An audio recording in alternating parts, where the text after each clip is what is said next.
할렐루야. 오늘도 우리와 함께 하신 하나님 앞에 기도하면서 목요 예배 시작하겠습니다. 기도하시겠습니다. 하나님 아버지, 오늘도 우리를 하나님의 자녀 삼아 주시고 하나님이 우리의 아버지 되심을 확인하고 기억할 수 있는 기회 주심에 감사합니다. 오늘도 주 예수의 이름으로 기도하며 간구하는 모든 일에 우리를 사랑하사 응답하실 하나님의 능력을 체험케 하여 주시옵소서. 예수님의 이름으로 기도하였습니다. 아멘. 하늘에 계신 우리 아버지여, 이름이 거룩히 여김을 받으시오며 나라 임하옵시며 뜻이 하늘에서 이룬 것 같이 땅에서도 이루어지이다. 오늘날 우리에게 일용할 양식을 주옵시고 우리가 우리에게 죄 지은 자를 사하여 준 것 같이 우리 죄를 사하여 주옵시고 우리를 시험에 들게 하지 마옵시고 다만 악에서 구하옵소서. 나라와 권세와 영광이 아버지께 영원히 있사옵나이다. 아멘. 찬송가 35장 함께 찬양하겠습니다. 찬송가 35장입니다.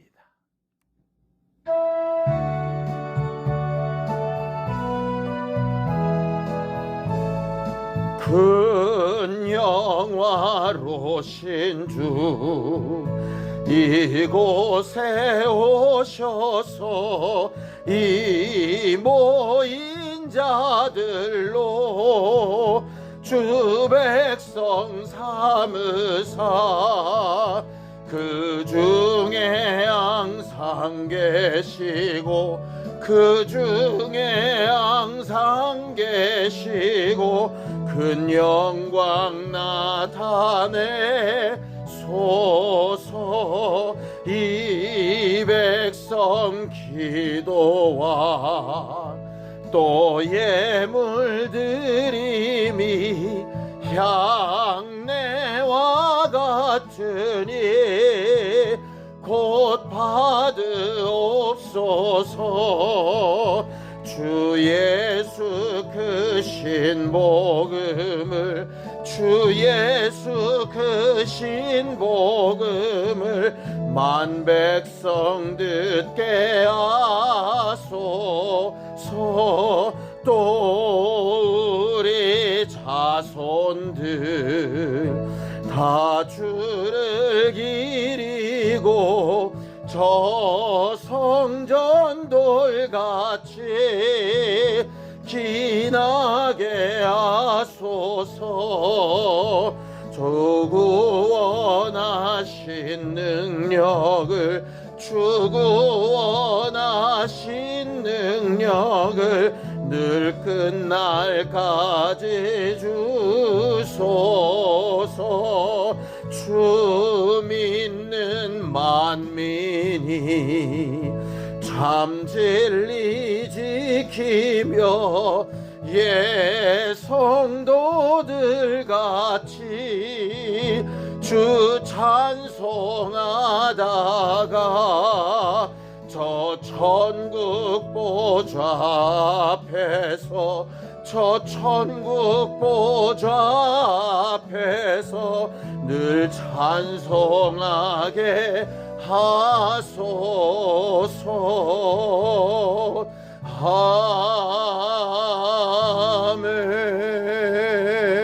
아멘.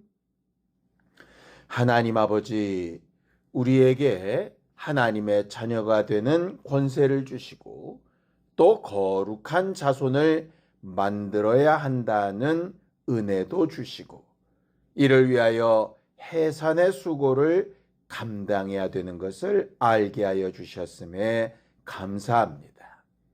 참 어렵고 힘든 일이지만 하나님의 도우심과 후원하심을 얻어 거룩한 자손, 거룩한 가정, 거룩한 교회들이 되어져 가기를 원하오니 오늘도 은혜 베푸시고 우리와 함께 하셔서 하나님을 사랑하는 자들을 기억하시고 복의 복을 더하여 주시옵소서.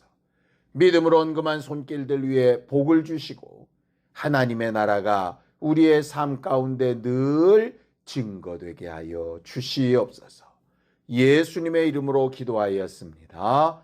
아멘. 하나님의 말씀은 잠언서 23장 22절에서 26절까지 말씀을 함께 합독하겠습니다. 잠언서 23장 22절에서 26절까지 말씀입니다. 함께 읽습니다. 시작. 너를 낳은 아비에게 청종하고 내 늙은 어미를 경히 여기지 말지니라. 진리를 사되 팔지는 말며 지혜와 훈계와 명철도 그리할지니라. 의인의 아비는 크게 즐거울 것이요 지혜로운 자식을 낳은 자는 그로 말미암아 즐거울 것이니라. 내 부모를 즐겁게 하며 너를 낳은 어미를 기쁘게 하라. 내 아들아, 내 마음을 내게 주며 내 눈으로 내 길을 즐거워할지어다. 우리 하나님은 우리에게 참 아버지가 되어 주시고 또 우리를 자녀라, 또 우리를 형제라 부르시기에 부끄러워하지 아니하신 하나님이다 라고 성경은 그렇게 말을 합니다. 히브리서 2장 11절에서 13절까지 말씀을 함께 합독하겠습니다. 거룩하게 하시는 이와 거룩하게 함을 입은 자들이 다 한 근원에서 난지라.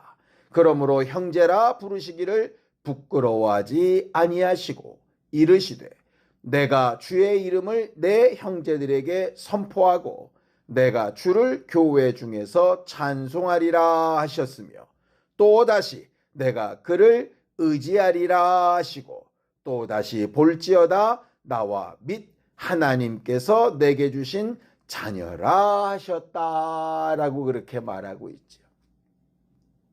성경은 하나님과 우리의 관계를 아버지와 자녀의 관계, 또 형제와 형제의 관계라고 가르치셔서 우리가 하나님을 잘 알고 하나님과 더 가까이 하기 위하여 부모의 관점, 자녀의 관점, 형제의 관점에서 하나님을 바라볼 수 있게 하셨습니다.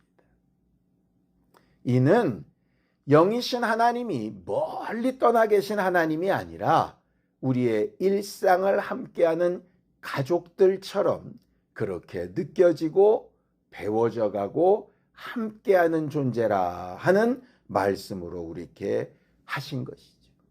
그럼 우리가 신앙생활 할 때마다 하나님을 가까이 계신 하나님이라 보고 나아가야 합니다.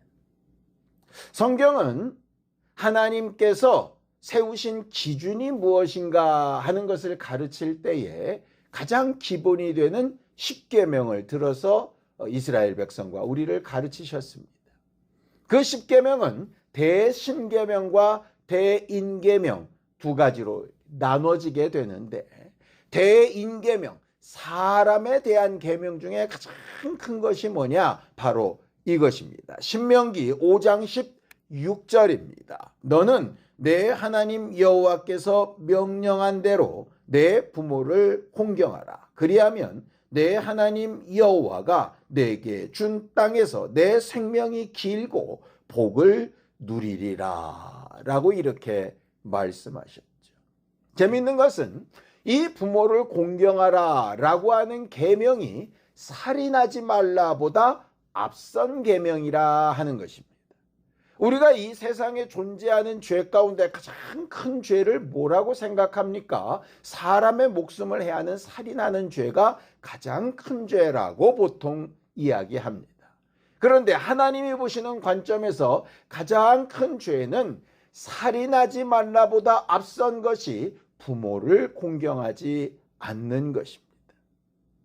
결국 하나님께서 부모와 자녀와의 관계를 통해서 하나님과의 관계를 보게 하셨는데 그 하나님과의 온전한 관계를 맺는 것이 어떤 것보다 중요한 것이다 라고 가르치신 것이 바로 십계명의 내용과 같은 것이죠.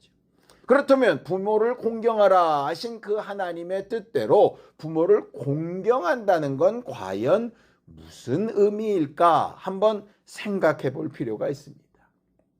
좋은 음식을 사드리고 용돈을 드리고 여행을 보내드리고 하는 것도 부모를 공경하는 일이겠지요. 그런데 가장 부모를 공경하는 방법 중에 기초 중에 기초는 뭐냐면 자녀가 부모가 바라는 모습으로 잘 성장하는 것입니다. 아무리 좋은 것으로 베풀고 아무리 좋은 것으로 드릴지라도 마음을 상하게 하거나 기대와 상관없이 움직이거나 부모가 바라고 원하는 것과 전혀 무관하게 제 마음대로 사는 것이라면 그게 무슨 공경이라고 할 수 있겠습니까? 어떠한 조건에 맞춰서 잘 해드리고 제 인생에는 관여하지 마세요 하는 것이 무슨 올바른 관계겠느냐 하는 것이죠.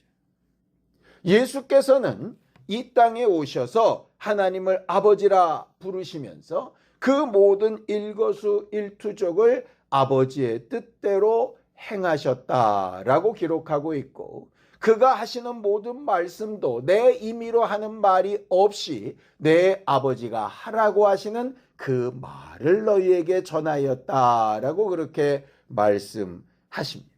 오늘 본문에도 동일한 내용을 가르치고 있습니다. 잠언서 23장 22절에서 23절입니다. 너를 낳은 아비에게 청종하고 내 늙은 어미를 경히 여기지 말지니라. 진리를 사되 팔지는 말며 지혜와 훈계와 명철도 그리할지니라 라고 이렇게 말하죠. 우리가 지난주에 은혜를 나눴던 것처럼 거룩한 자손을 만들기 위해서 해산의 수고를 할 때 남만 가르치는 것이 아니지요. 먼저는 내가 어떻게 할 것인가 하는 것을 선택해야 됩니다. 오늘 말씀에 보면 지혜와 훈계와 명철 그리고 진리로 잘 가르치고 또 그렇게 내 자신을 만들어야 한다라고 이렇게 말하고 있습니다. 그리고 반대로 자녀된 사람은 그런 진리나 지혜나 훈계나 명철을 겸손하게 잘 받아들여서 그 바라는 대로 그 말씀대로 순종하여 가는 것이 온전한 자녀된 삶이라고 이렇게 가르치고 있죠. 예수께서 보이셨던 것이 그것 아닙니까? 십자가에 달려 죽으시기까지 아버지의 진리의 말씀과 지혜와 훈계와 명철을 따라서 자기의 의지나 생각을 꺾고 아버지를 공경하여 끝까지 순종하셨던 상태, 그 상태를 거룩한 자손이 되어진 상태, 하나님 아버지를 공경하는 상태, 그렇게 말하고 있는 거죠. 결국 하나님이 우리에게 바라시는 것이 무엇인지를 분명히 알고 그 바라시는 것에 맞추어 행하기 위해서 겸손히 순종하는 것, 그것이 바로 우리가 신앙생활에 가는 모습이어야 되는 겁니다.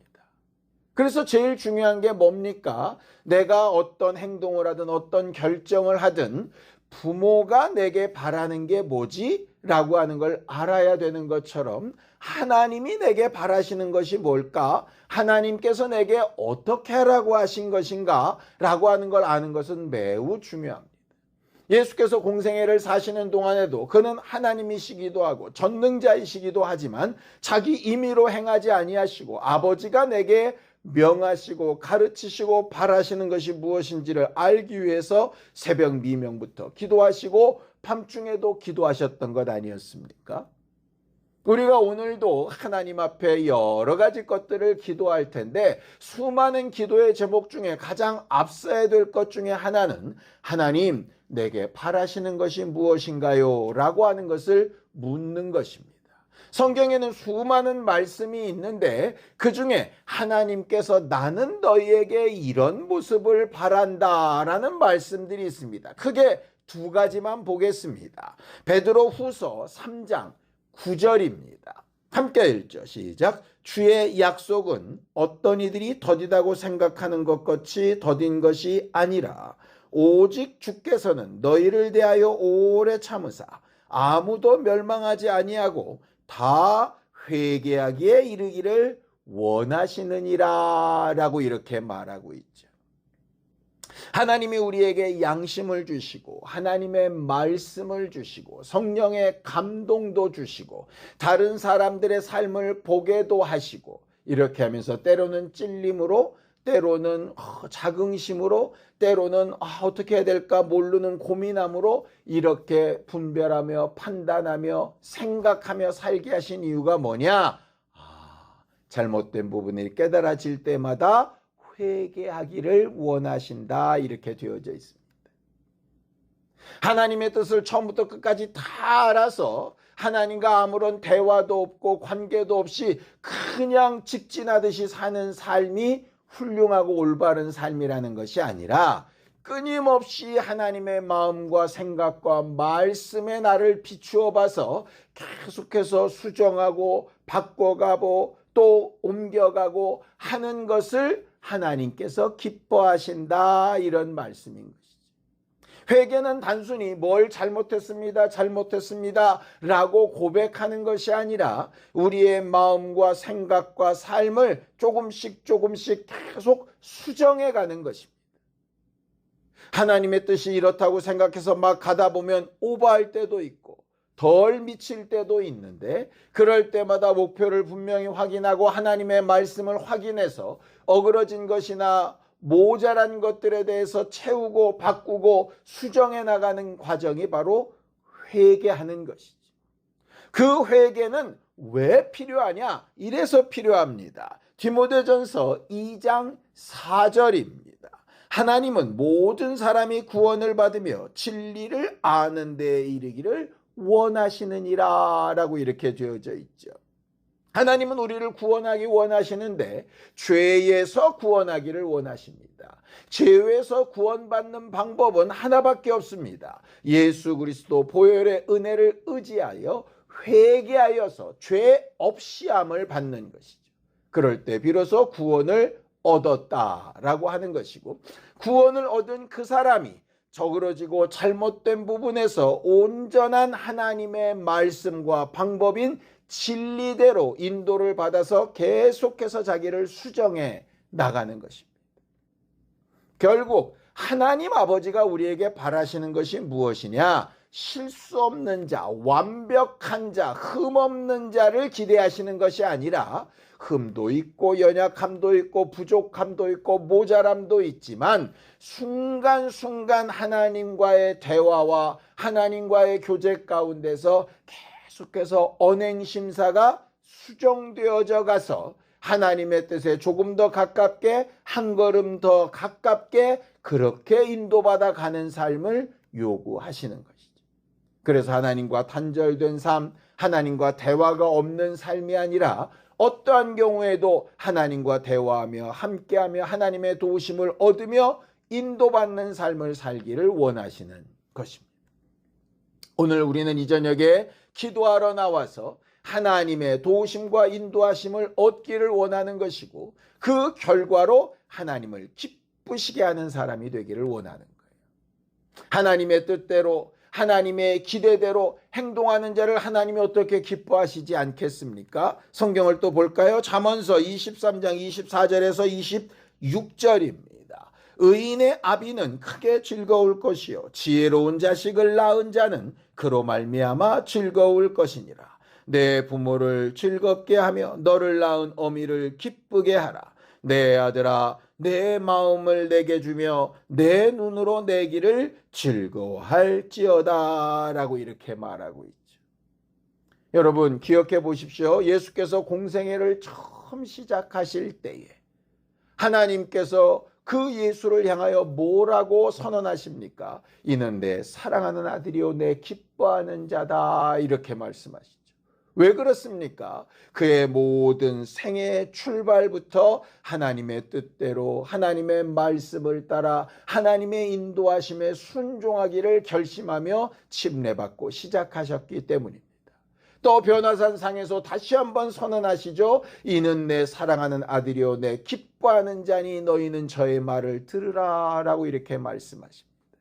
신앙생활의 근본이 뭡니까? 하나님을 기쁘시게 하려는 겁니다. 부모를 공경하는 일의 결과가 무엇이지요? 부모를 기쁘게 하는 겁니다. 부모가 어떨 때 기뻐할까요? 자식이 잘 되는 것입니다. 육신의 부모는 자식이 잘 되는 방법을 다 알지 못하기 때문에 때로는 온전하지 못하고 부족한 방법을 꿈꿀 때가 있을지 모르겠습니다. 그러니 육체의 부모와의 관계에서는 혹 부모의 소원을 다 이루지 못한다 할지라도 그게 꼭 나쁘다라고 보기 어려울 때도 있을 겁니다. 때로는 부모의 생각이 잘못될 수 있으니까요. 그러나 하나님의 뜻에 합하게 움직이는 것은 다른 문제입니다. 하나님은 우리보다 우리를 더 잘하시고 가장 좋은 곳으로 인도하실 수 있는 분이기 때문에 하나님의 도우심과 인도하심을 얻기 위하여 하나님의 마음을 기쁘시게 하는 것은 매우 중요한 일입니다. 이전에 우리가 기도할 때 회개함으로 하나님을 기쁘시게 하고 구원받은 증거와 확신으로 하나님을 기쁘시게 하고 또 진리를 알아 한 걸음씩 한 걸음씩 나를 수정해 나가는 것으로 하나님을 기쁘시게 할 수 있는 귀한 우리 모두가 되기를 예수님의 이름으로 축원합니다.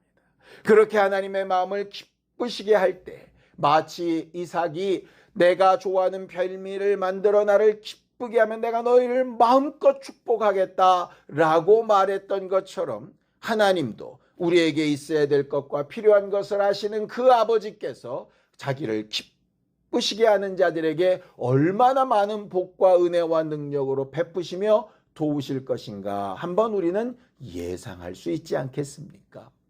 이 저녁에 하나님의 마음을 기쁘시게 하며 하나님과 함께하는 기쁨을 누리는 신령한 성도들, 거룩한 자손들이 되기 위하여 함께 기도하시겠습니다.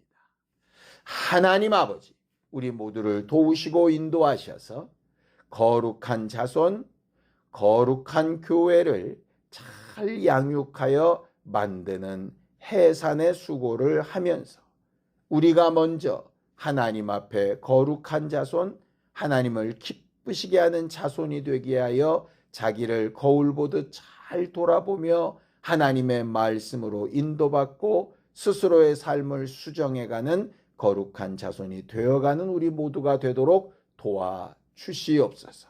하나님의 은혜 가운데 살기를 원하고 회개로 우리 자신을 늘 돌아보게 되기를 원하고 구원받은 확신 위에 하나님의 진리를 알고 체험하는 거룩한 증거들이 있게 되기를 원하오니 주여 우리와 함께 하시고 홀로 두지 마라 주시옵소서. 이제는 우리 주 예수 그리스도의 은혜와 하나님 아버지의 극진하신 사랑과 성령님의 감동하시고 함께 하시는 분명한 증거가 먼저 거룩한 자손이 되기 위하여 회개하며 구원을 확신하며 또 진리로 인도받기를 원하는 우리 모두 위에 이제로부터 영원까지 함께 있을지어다. 아멘.